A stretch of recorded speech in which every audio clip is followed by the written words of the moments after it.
welcome. It's episode 9 of the Pikey Podcast. I'm Rob Jaskula alongside Connor Nayland here in our Austin, Texas studio. Connor, how you getting on? Yeah, good.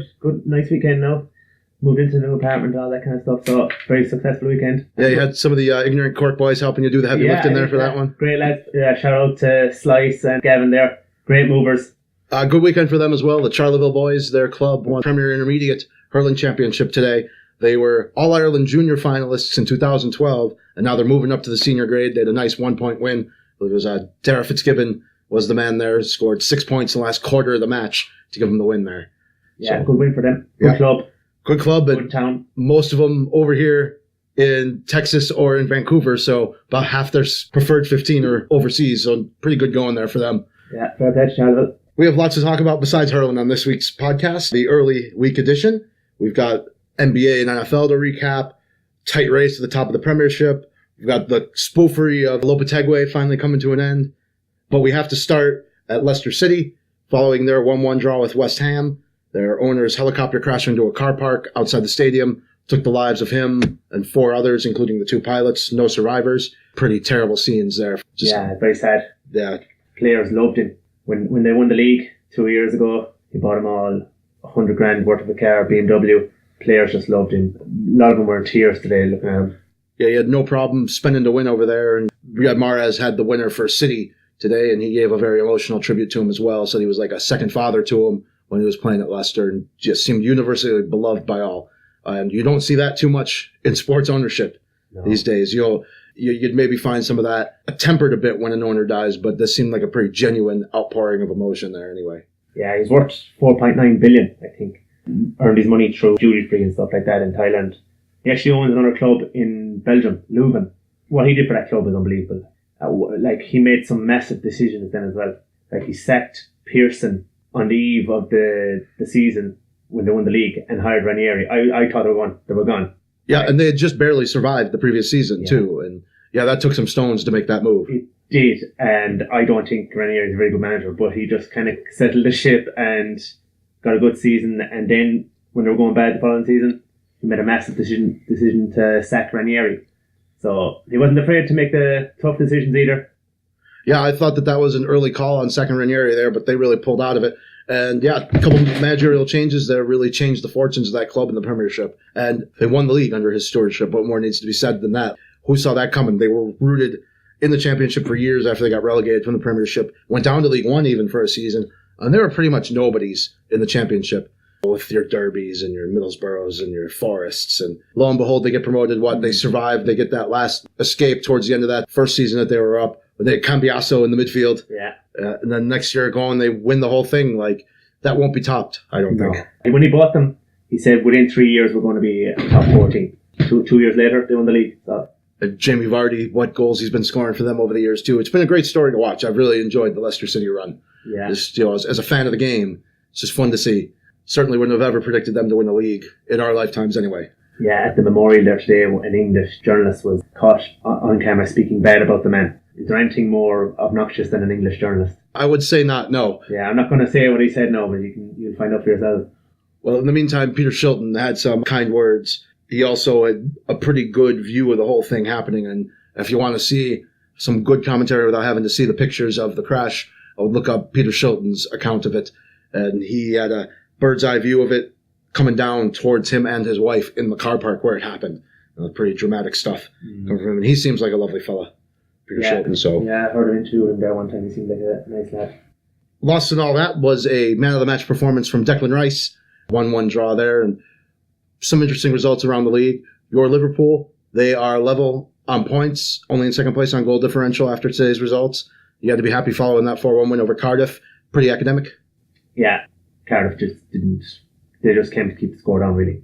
Liverpool were on track for the highest percentage possession in a Premier League game ever, and then they just took the foot off the pedal because there was no point, really.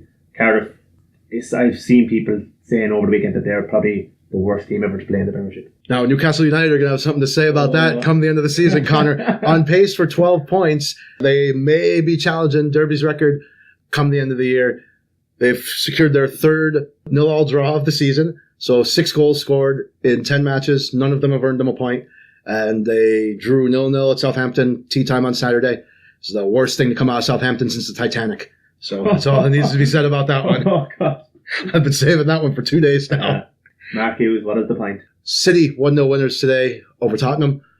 State of that pitch at Wembley after the NFL played there yesterday. How could they come up with scheduling that 24 hours in between? They've been doing the Wembley thing for years now. So surely they've seen the pitch get torn up. Yeah, especially this time of year. Yeah, it was pretty disgraceful looking. It looked like MLS out there. Yeah, it yeah, it was like you some great technical players there on both sides there, and the ball was just going everywhere but the right way. You see Lamella's chance at the end there, ball bobbled. It was awful to watch. And that was really, that was the only real good chance that they had. Yeah, and the passing, just nobody could get movements going with the way the ball was bouncing around. It was terrible. Mahrez, the winner, I think it was like in the 6th minute as well, and so there's no other real action besides that. Although I will say, Moussa Sissoko won all his aerial challenges and won all of his 50-50 balls. But Sky cameras were there. Of course he did.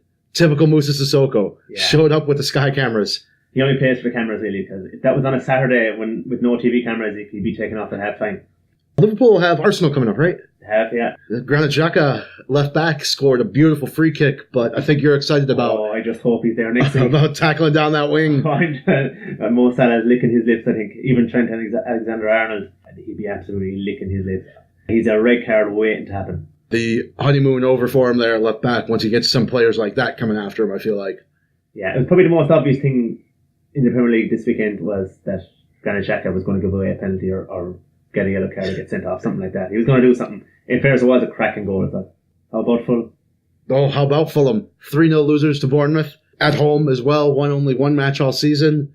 They look good losing, but that goal differential, not looking good. That's how Newcastle are off bottom right now, is on goal differential. If you're playing at the bottom of that table, you have to have an organized defense. And they have nothing of the sort. I think they're minus 15 goal differential already. Yeah, I think they're the worst in Premier League history at this time, or it's first or second worst, I don't know. But he has used all 3 goalies. He has used 4 different formations. He has used 22 different players and a different back 4 or back 3 every single time. It's all the signs of a manager that hasn't a clue what is going on. And I'd say the sooner they get him out of there, the better. And excuse me, it's minus 17 is their goal differential already.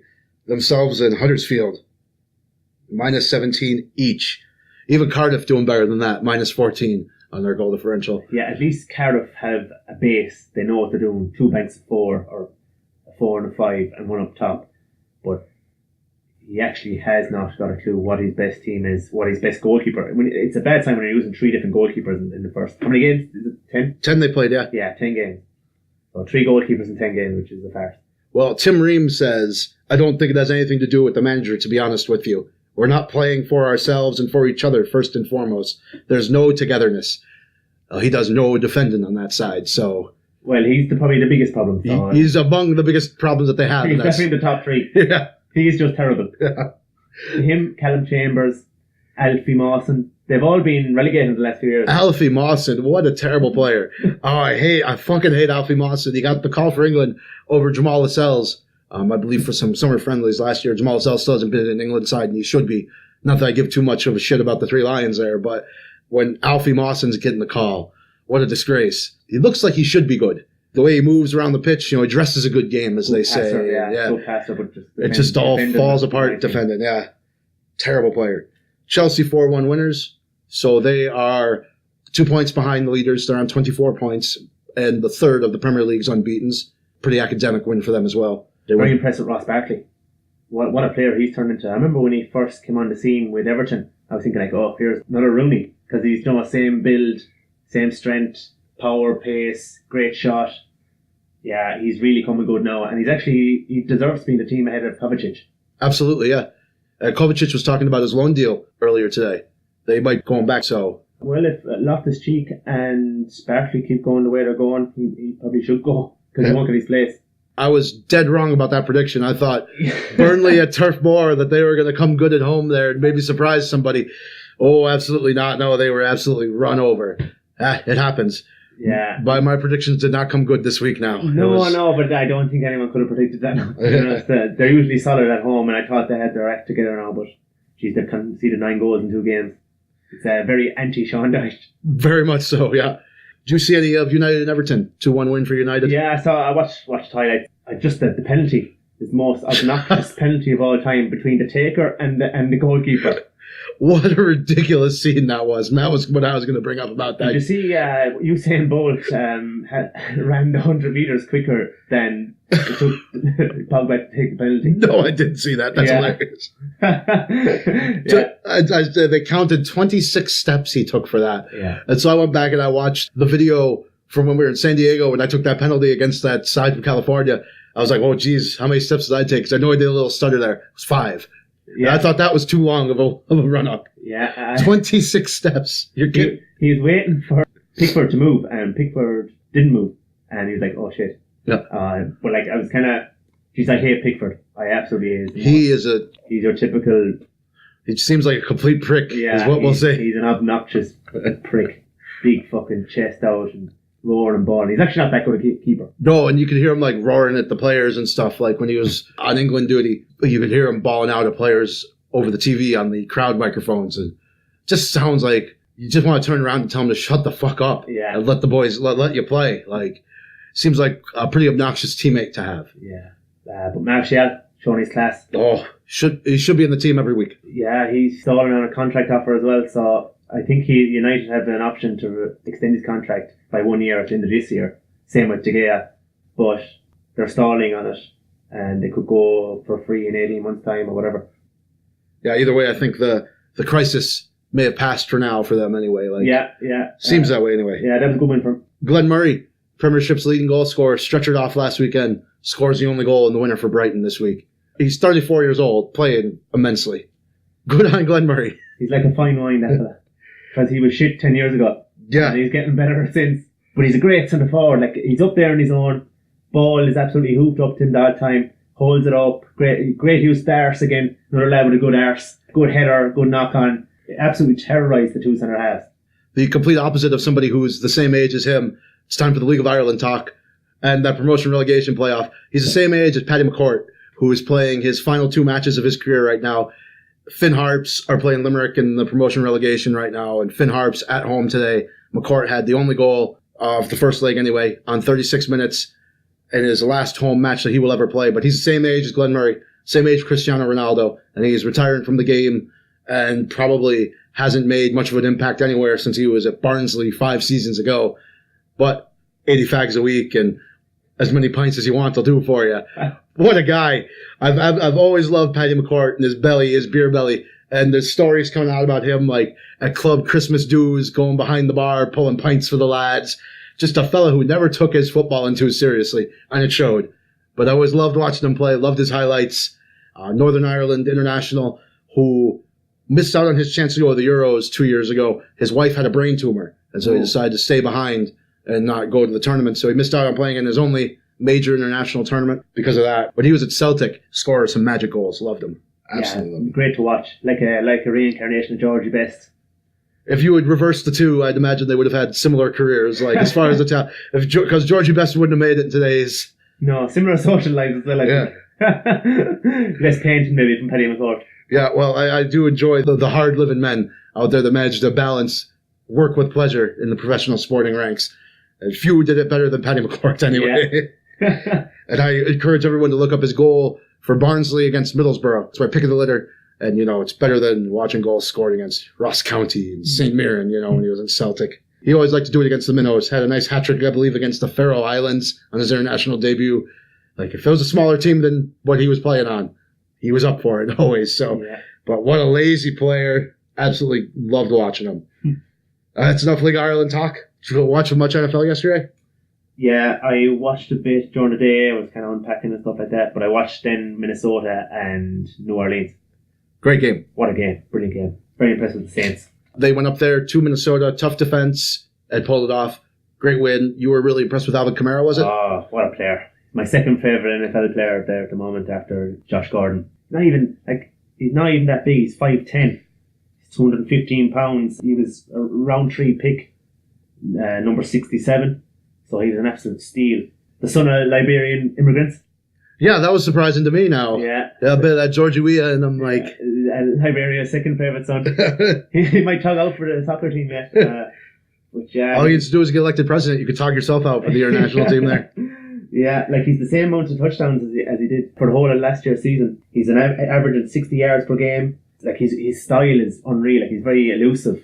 It's a different kind of. It's not so much crash and bang stuff. It's just kind of ducking and diving. It's great to watch. It's a different type of running back. But New Orleans are very good. They're owned by the only woman owner in the league. Yeah, daughter of the original owner, Tom Benson. Yeah, married 3 times. Of course. Yeah. The Bears had an owner like that for a number of years named Virginia McCaskey. Same way. There's one more left in or two, I'd say. Oh, yeah. They own the Pelicans as well, so they're doing a good job. 2 very well-run franchises there. I thought Apple was good. Eli Apple was good last night. Yeah, you were. Yeah, got traded right at the time or so. Some very good players like Lattimore as well, another cornerback. Jordan, PJ Williams, the safety. Breeze, Kamara, Ingram, Michael Thomas, Manti Te'o. Manti Te'o. Yeah, former Heisman, is he? No, he was up for the Heisman. Yeah. Did you ever... Yeah. Did the news make it over about his girlfriend when he got catfished by the guy out in California? We might do a segment on that some night. I wrote an article for USA Today back when that happened about that. So I'd love to cover that story one day. So I'll bring it out one day. Yeah. Might be for another time. We'll talk Manti Te'o. Yeah. Yeah, he got catfished really badly. Yeah. And the embarrassment, I couldn't believe he didn't die of the embarrassment from it. It was pretty poor gullibleness out of him. Yeah. And I'm surprised he's actually managed to make it as long as he has in the NFL being that tick. He's just getting back on his feet, really, isn't he? He's a good player. Yeah. Well, he had been drafted by San Diego, but it really took until he went to New Orleans to really break out and find his own kind of game. So good for him, but what a fucking moron that guy is. Saints are probably the 4th best team in the NFL now. Yeah, and the other best team in the NFC there, you'd say Rams? Yeah. Because they got a nice win at Green Bay yesterday. They had pulled out at the end there. Aaron Rodgers did a hell of a job. Very nearly dragged the Packers to a win in that game. Took the Rams a little while to get going, but one of the boneheaded plays of the weekend, the Packers, Ty Montgomery, towards the end there on the kickoff, he was told by the coach, told by everybody to take a knee on the kickoff and went in the end zone, decides to run it out, fumbles it, gets stripped. Immediately, Rams turn that into the winning points. He has not gotten released yet. I've been looking up the information all day, waiting to see his name getting canned for that one. Completely idiotic move, but a good win on the road for the Rams. Yeah, they're 8-0 now, so I don't know, will they go the whole season unbeaten? It'd be very hard to do. I don't know if they're well-rounded enough for that, especially on defense. Yeah, they have some great attacking options, Todd Gurley and Jared Goff and Cooper Kupp and stuff like that. But yeah, their defense might let them down. Yeah, Todd Gurley, 114 yards rushing, 81 receiving yards. He scored for the 11th straight game that he's played in. Yeah. He's a star. He's still scoring more than the Bills. They are down 6-0 right now to New England. A couple of Gostkowski field goals in that one. That one's heading towards halftime as we're recording. Yeah. So that's a gimme for the Pats. I think they'll just... It should be anyway, yeah. Yeah, the Bills are terrible. Well, we kind of thought, I thought anyway, the Chiefs-Broncos was going to be a gimme, but the Broncos gave the Chiefs a hell of a game. Yeah, they gave them a good scare. Some very good defensive players like Von Miller and Chubb. Yeah, and Mahomes, though, 303 yards, 4 touchdowns. He was too much. Kareem Hunt, hurdling fellas, what a play that was. It was like the Grand National. It was, yeah. It was clear over him, clear over the obstacle. That's some athleticism. And that was on 4th down as well. Yeah, they're just going for it. All these new, young, up-and-coming teams, they're on 4th down, they're going for it. Even Case Keenum and the Broncos played pretty well. They were certainly going for it as well. There was no holds barred in that game. That was a fun watch. So Steelers, they got a nice win over the Browns, and the Browns have finally fired Hugh Jackson. He's won 3 times in 40 games with Cleveland. Had to go. I cannot believe that they kept a man who lost an entire season's worth of matches.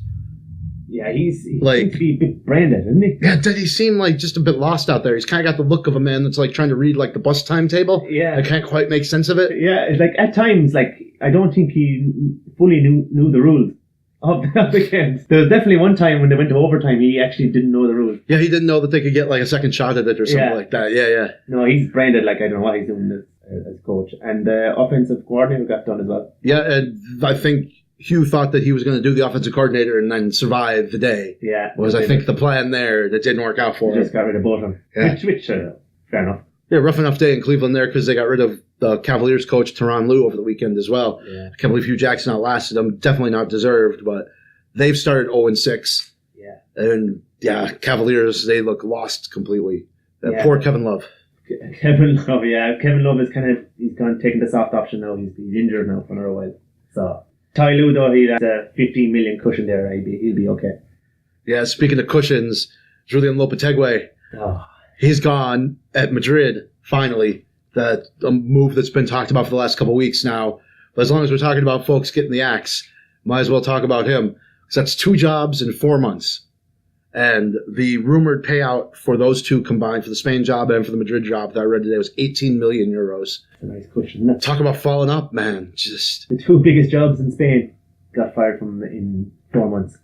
He's just surrounded by bad luck. I was looking there today, and he played for Real Madrid and Barcelona as a goalkeeper.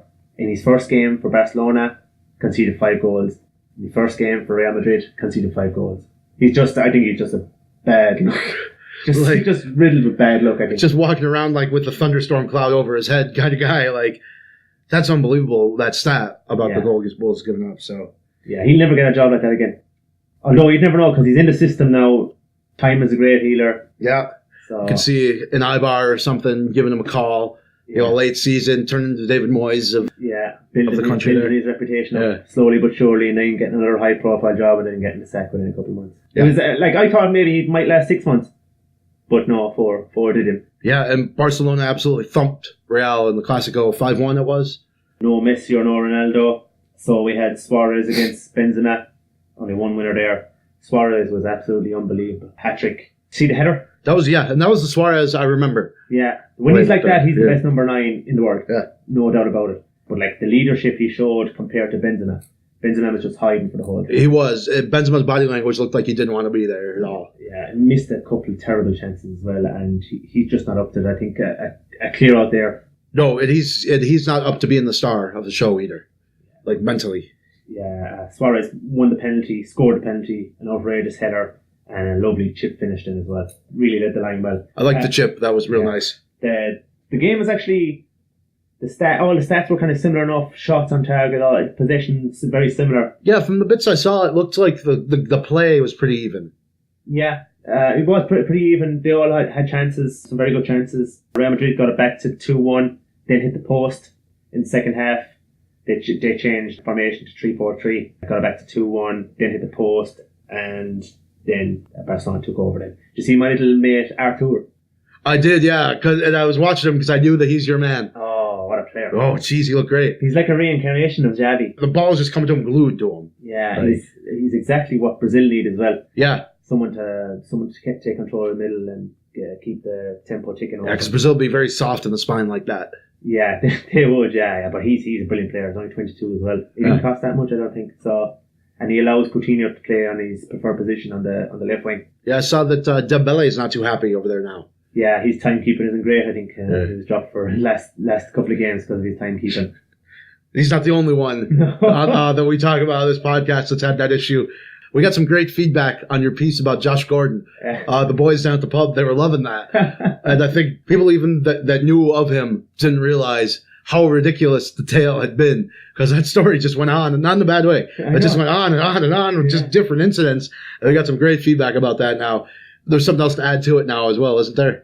He's been punished tonight. He's going to sit out a quarter because his timekeeping got him in trouble. So I leave Josh alone. let Josh do what he wants. I'm with you on the bad timekeeping. I got no problem with that now. Because the years I'm not managing the GAA club, there's no man that shows up at training after the running's done like I do. No. Tactically late. Yeah, exactly.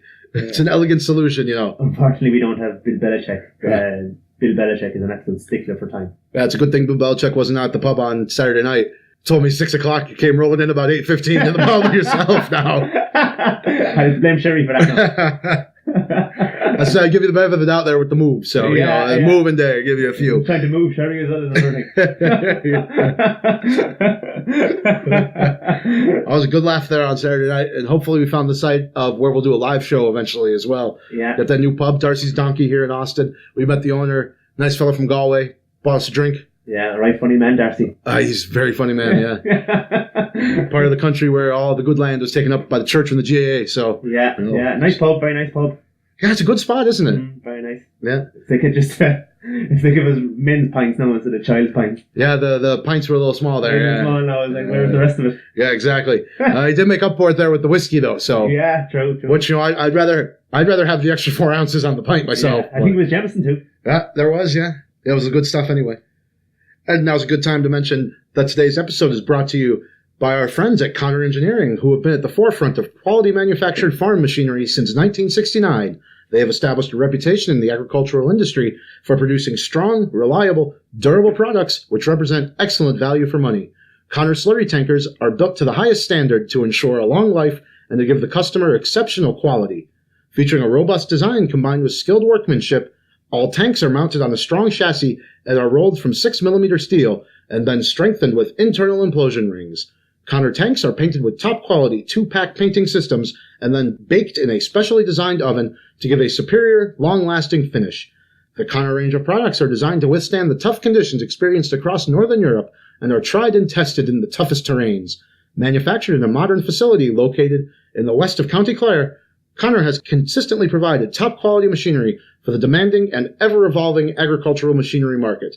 For more information or to find your local dealer, visit ConnorENG.com. Some impressive slurry tanks coming out of Clare these days. They're really the top of their game now. Yeah, in Clare we love our traditional music, but we love our slurry tanks as well. Yeah, I believe that they're located up there at Gort, Tubber area. Tubber, yeah. Good land up around there. Good lads as well. Tubber lads are good. Good breeding up there. Great breeding. Yeah.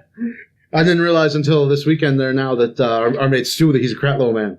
Yeah. I had no idea until we were talking there now. Springfield, yeah. That's nearly Limerick now. When they go to town, they go to Limerick. He's only a couple hundred meters there from Limerick now. Yeah.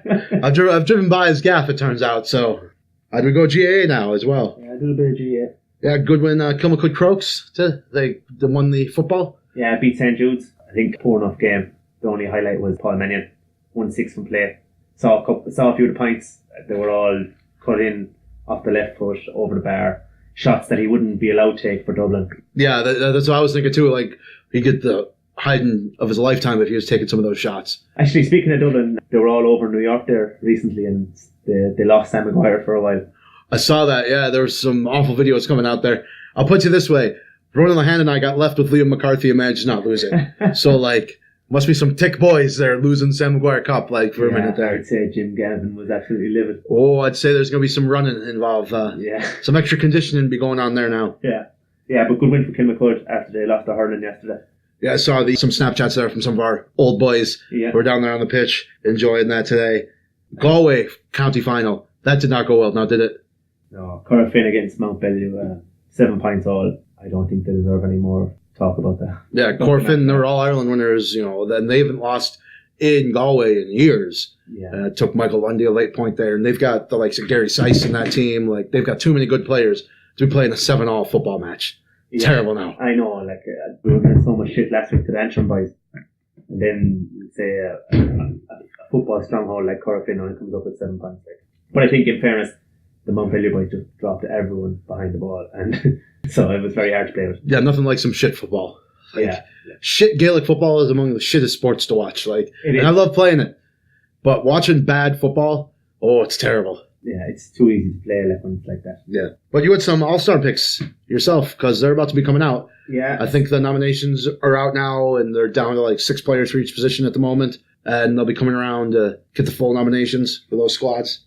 Yeah, so I'll do my football ones today, and I'll do the hurling ones then Thursday. So in goals, I have Rory Began over Cluxton. From Monaghan, yeah? Yeah, so I think he's changed the game really, with his coming out the field and long kicking, and he's some booting. Prone to the occasional mistake himself, though. He'll make a mistake that you won't see Cluxton making, though, every now and then. Yeah, a little bit eccentric, but he's a bit more entertaining. Yeah, I like that in a keeper anyway. A bit more eccentricity is needed, so. Yeah, he's a bit he's like the Rene Higuita of Gaelic football.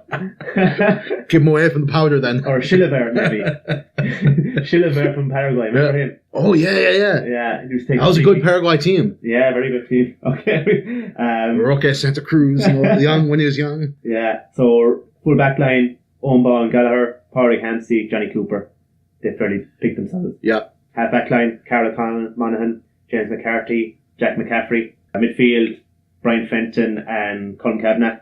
Even though Kavanagh can be used as a sweeper in front of the goalkeeper, sometimes you see more. Well, the numbers mean less and less these days anyway, but he certainly deserves to be there. Especially with Tyrone. They're just 15 lads over 6 foot and they can play any position really. Half forward line, Shane Walsh, Kieran Kilkenny, Brian Howard. I might have Dean Rock in there myself because I think he doesn't get the recognition he deserves. But he's just such a vital player. I'd have a hard time leaving him out anyway. He's so fucking boring though. I know, but like...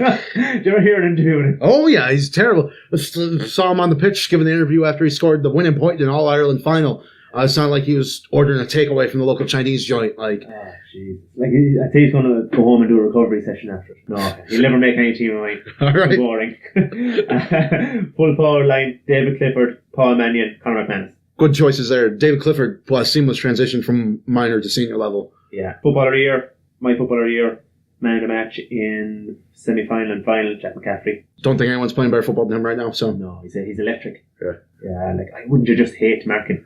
I wouldn't want to mark him, no, not at all. Yeah, I'd rather not mark Jermo more. Yeah. Just because he's a bigger horse. Yeah, but he'd probably knife you as well. Yeah. I was worried about you maybe coming up against him there in like the hurling there at the North Americans. Oh, I was worried myself. Like, you wouldn't want to be. Half a Clareman, his mother's from... Oh, see, now that explains it. Yeah. See that. No, he'd be sound. Good hurler, actually. Yeah, he is, yeah. Young footballer of the year, David Clifford.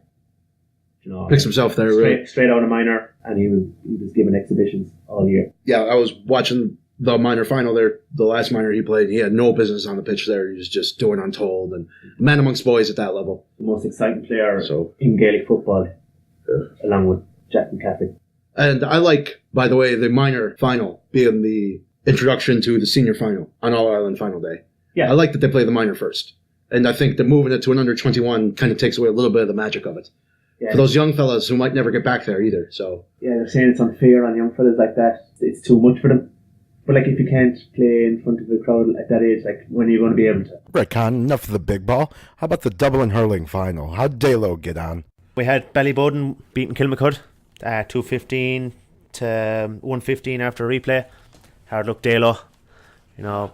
But just some good lads on that Ballyboden team, like Conal Keeney. So it's a couple of warriors there playing on that, and it's like nice to see Conal Keeney. Like, he must be 37, 38 now. He's still battling hard. I think Kilmacud were a little bit hard done by.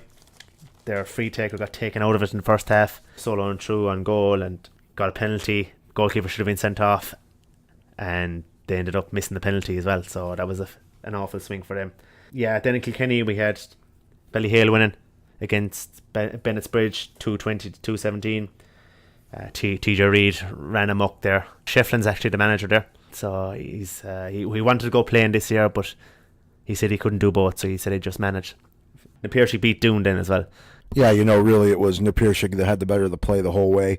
Doon got a nice goal at the start of the second half, maybe gave him a bit of hope, but really they were the second best on the day. And I was talking to Patrick Howard, Patrick's well man in the pub, and he rates Napier for All-Ireland glory. Be a long year for those lads, or long 2 years. The likes of Shane Dowling, Kevin Downs, and a few more of them, between winning the All-Ireland and getting to the All-Ireland club last year as well. In the Munster Championship then, Ballygunner beat Middleton.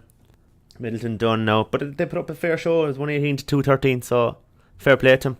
They obviously got over their loss in the Cork County final, and it's Ballyea next for Ballygunner. But I'd say Ballygunner will be eyeing a Munster title now though. They're a long time on the road now. So you've Ballygunner still left in it. You have Napier. Then in Leinster then you have Ballyboden and you have Ballyhale. Anything else with the hurling this week, Connor? Just the Antrim county final there.